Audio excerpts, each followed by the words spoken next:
আসসালামু আলাইকুম। কি অবস্থা সবার? আই হোপ সবাই সুস্থ এবং ভালো আছেন। আমি আলহামদুলিল্লাহ খুব ভালো আছি। ভিডিওর শুরুতে দেখতে পাচ্ছেন যে কলা গাছ, মাশাল্লাহ প্রত্যেকটা কলা গাছই এক একটা ছড়া। তো কলা গাছগুলো দেখতে যেরকম ভালো লেগেছে, আর এই কলা খেতেও কিন্তু ভীষণ মজার। আলহামদুলিল্লাহ আমার বাড়িতে কলা গাছ আছে, সেই সাথে আরও বিভিন্ন রকমের ফল গাছ আছে। আমি অনেক ভিডিওতে শেয়ার করেছি। এই কলা গাছগুলো হচ্ছে আমাদের পুকুরের চতুর্দিকে লাগানো। কলা গাছের কিন্তু তেমন কোনো পরিচালনা করতে হয় না। একটা কলা গাছ লাগালে একটা কলা গাছ থেকেই আস্তে আস্তে ড্যাম উঠতে থাকে, ছোট ছোট চারা উৎপাদন হয়। তো আলহামদুলিল্লাহ আমি এবছর অনেক কলা খেয়েছি। আর কলা আমরা কখনো কিনে খাই না, বরং আরও বিক্রি করি, কারণ যখন বেশি হয়ে যায় তখন বিক্রি করে ফেলি। নিজের চাহিদা যতটুকু আছে ততটুকু পূরণ করার পরে বাকিটা বিক্রি করার চেষ্টা করি। বিশেষ করে শীতকালের কলাগুলোই বেশি বিক্রি করে ফেলি, কারণ ওই সময় কলা খাওয়া যায় না। আর কলা খেলে এমনিতেও ঠান্ডার একটু সমস্যা হয়।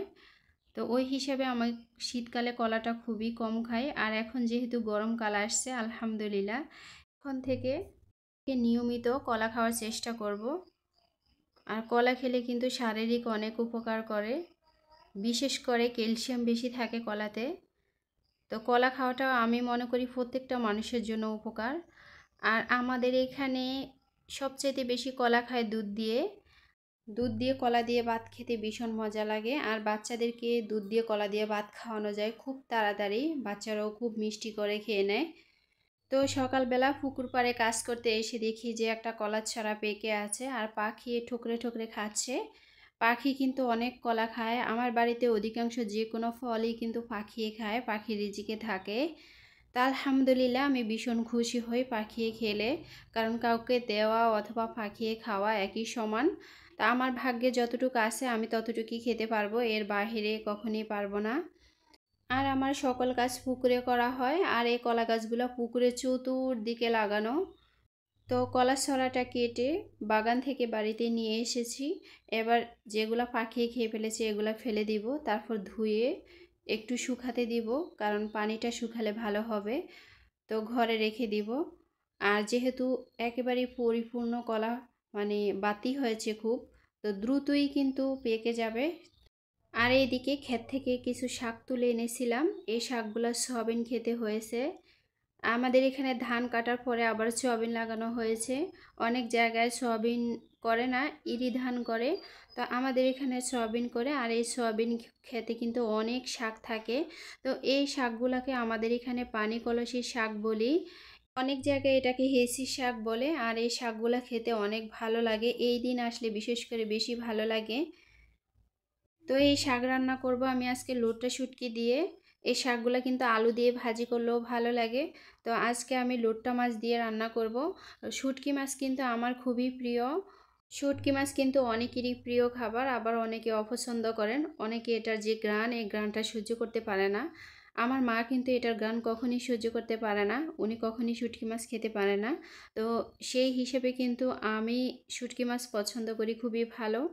আর আমার ভিতরে তেমন কোনো বাছগোছ নেই, আমি যে কোনো খাবার আলহামদুলিল্লাহ অনায়াসে খেতে পারি। এখান থেকে কিছু ধনিয়া পাতা তুলতেছি, আজকে ডাল রান্না করব। আর ডাল রান্নাতে কিন্তু ধনিয়া পাতাটা খুবই মানানসই, খুবই সুন্দর একটা ঘ্রাণ আসে। তো আমি সবসময় ডাল রান্নাতে কিন্তু ধনিয়া পাতাটা ব্যবহার করি। আর এই ধনিয়া পাতাগুলোকে আমাদের এখানে বিলাতি ধনিয়া বলা হয়। তো আজকে যেহেতু ডাল রান্না করেছি, তো সেই সাথে আমার ডাল রান্নার পাশাপাশি থাকবে শুটকি মাছ দিয়ে শাক রান্না। তো এই রান্নাটা কিন্তু খুবই দারুণ। আর বরাবরের মতো আমি মাটির চুলায় রান্না করি। নতুন ভিউয়ার্স যারা আছেন তারা তো জানেন না, আমি তাদের উদ্দেশ্যে বলছি আমি মাটির চুলায় রান্না করি। যারা পুরাতন তারা জানেন আমার বাড়ি গ্রামে, আমি মাটির চুলায় সব সময় রান্না করি। তো ভিডিওর টাইটেলে আপনারা দেখতে পেয়েছেন যে 20 টাকা 100 টাকা করে কিভাবে লাখ টাকা উপার্জন করা যায়। তো সেটাই আমি আপনাদেরকে আজকে বলবো যে কিভাবে লাখ টাকা উপার্জন করা যায়। এটা হচ্ছে প্লাস্টিকের একটা ব্যাংক। এই ব্যাংকে আমি 2 বছর যাবত টাকা জমিয়ে রেখেছিলাম, 20 টাকা 10 টাকা 100 টাকা করে। প্রত্যেক মাসে আমার যে একটা খরচ হতো সাংসারিক, সেখান থেকে আমি প্রত্যেক মাসে এই ব্যাংকে কিছু টাকা জমিয়ে রাখতাম। তো এভাবে যখন ব্যাংকে টাকা জমাতে জমাতে আমার ব্যাংকটা পরিপূর্ণ হয়ে গেল। তারপর আমি ব্যাংকটাকে কেটে ফেলি। কেটে ফেলে দেখি যে মাশাআল্লাহ অনেক টাকা জমে গেছে। তো টাকাগুলো দেখে আমি ভীষণ খুশি হয়েছিলাম। আর এই টাকাগুলো জমিয়েছিলাম আমার ছোট্ট একটা স্বপ্ন পূরণ করার জন্য। তো আলহামদুলিল্লাহ আমার সেই স্বপ্নটা পূরণ হয়েছে। আমার অনেক দিন আগে থেকেই ছোট একটা ইচ্ছা ছিল যে আমি একজোড়া কানের দুল কিনবো। আমি মনে করি মধ্যবিত্ত ফ্যামিলিতে যারা আছে তারাই কিন্তু সবচাইতে বেশি কষ্ট পায়। তারা কিন্তু কারো কাছে কখনো কিছু বলতে পারে না এবং কারো কাছে হাতও পাততে পারে না। আর আমি আমার হাজবেন্ডের অবস্থা বুঝি সবসময় কাজ করি, কখনো তাকে প্রেশার দেই না। তো আমি যদি নিজে থেকে টাকা জমিয়ে যদি আমি নিজে একটা কিছু করতে পারি, এটা আমার কাছে সবচাইতে বড় উপার্জন মনে হয়। আর বর্তমান বাজারে গোল্ডের অনেক দাম, গোল্ডের দাম কিন্তু কখনো কমবে না, শুধু বাড়তেই থাকবে। তো আমি মনে করি অল্প অল্প করে টাকা জমিয়ে নারীদের যে ইচ্ছা, সেই ইচ্ছাটা নারীরা চাইলে পূরণ করতে পারে। আমি আমার হাজবেন্ডকে বলে অবশ্যই সে চাইলে আমাকে এই দুলগুলো কিনে দিতে পারতো। তো আমি নিজের থেকে কিনেছি বলে আমার কাছে খুবই হ্যাপি লাগছে। তো যদি 10 টাকা 20 টাকা 100 টাকা করে জমিয়ে সকল গোল্ড কেনা যায় তাহলে কতই না ভালো হয়, তাই না? আর কীরকম পছন্দ আমি জানি না। এই ঝুমকোগুলা কিন্তু আমার ছোটোবেলা থেকেই পছন্দ। তো আমার খুবই একটা স্বপ্ন ছিল যে এরকম ঝুমকো কেনার। তো আরও বিভিন্ন ডিজাইনের দেখেছি, আমার কাছে এই ডিজাইনটাই ভালো লেগেছে। তো যারা আমরা মধ্যবিত্ত পরিবারে আছি তারা চাইলে এরকম টাকা জমিয়ে অল্প অল্প করে সকল গোল্ড কিনতে পারি আর সকল চাহিদা মেটাতে পারি হাজব্যান্ডকে প্রেশার না দিয়ে। তো কথা বলতে বলতে অনেক কথাই বলে ফেলেছি, এবার চলে এসেছি রান্নায়। আমি কিন্তু আপনাদেরকে এর আগে ডাল রান্নাটা দেখিয়ে দিয়েছি, কিন্তু শাক রান্নাটা দেখাইনি। তো এখন আমি শাক রান্নাটা বসিয়ে দিব। আর আমার কাছে সত্যি শুটকি মাছটা অনেক প্রিয়।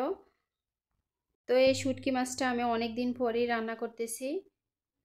আমার গ্রামে বাড়ি থাকাতে আমার অনেক রকমের সুবিধা হয়। আমি কিন্তু অনেক সময় সব ধরনের সবজি আমি বাড়ি থেকে চাইলে নিতে পারি। আমার কিন্তু সবজি খুবই কম কেনা হয়। অনেক সময় হাতে টাকা আছে কিন্তু বাজারে যাওয়া হয় না। আবার বাজারে যাওয়ার মতো লোকও হয় না।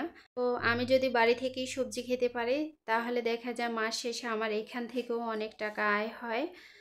আর শাক রান্নাতে আলু ব্যবহার করলেই সবচাইতে ভালো হয়। আমার কিন্তু আলুটা খুবই প্রিয় খাবার। আর আলুটা কিন্তু সব খাবারের মধ্যেই যায়। আর আলুটা বাচ্চারা কিন্তু ভীষণ পছন্দ করে খায়। তো কথা বলতে বলতে আমি শুটকি মাছটাকে কিন্তু তেলে ভেজে নিয়েছিলাম। আর এই শুটকি মাছ রান্নাতে কিন্তু রসুন দিতে হয় বেশি। তো আজকের মতো বিদায় নিতেছি, সবাই ভালো থাকবেন, দেখা হবে পরের কোনো ভিডিওতে। আসসালামু আলাইকুম, আল্লাহ হাফেজ।